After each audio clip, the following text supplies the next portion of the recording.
Waqt attività politika f'Taslima l-kap tal-Oppożizzjoni Simon Busuttil attakka l-ġudikatura attwali u sejħilha farsa. Għamlu l-ġudikatura tagħna farsa.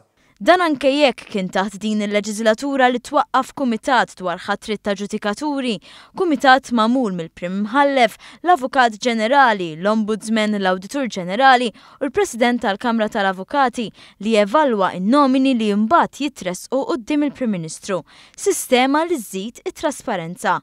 F'Taslima Simon Busuttil attakka l-investiment ta' 200 miljun euro li se jagħti servizz tas-saħħa tal-ogħla kwalità. Mill-attakk fuq l-investiment tas-saħħa, Busuttil attakka wkoll il-Community Work Scheme, l-istess skema li Busuttil innifsu kien weda fil-manifest elettorali. Bid-differenza li l-istess skema li beda Partit Nazzjonalista taħt din l-amministrazzjoni, il-ħaddiema parti mill-iskema qed jieħdu drittijiet kollha kif intitolat mill-liġi.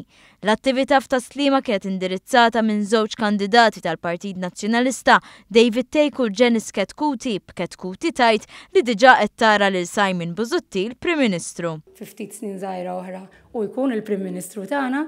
F'istqarrija l-Partit Laburista qal li Simon Busuttil beda s-sena bin-negattività u jidher biċ-ċar li se jtemma bin-negattività. Il-Partit Laburista nnota li din kienet sena pożittiva għal poplu Malti Wawċi, partikolarment għal pensjonanti, persuni b'diżabilità, persuni bidħul baxx u għal eluf ta' ħaddiema li qed jaħdmu f'sena rekord għax-xogħol. Madankollu Busuttil għażel li attakka l-istituzzjonijiet kollha li jmorru kontra l-establishment tiegħu.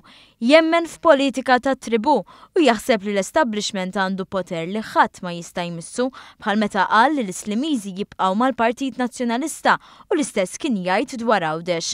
Il-poplu Malti Wawċi warrab il-politika tal-establishment u n-negattività ta' Simon Busuttil għax jaf li b'ekonomija b'saħħitha għandu għalfejn ikun pożittiv kemm dwar din is-sena u s-sena li ġejja, temm jgħid il-Partit Laburista.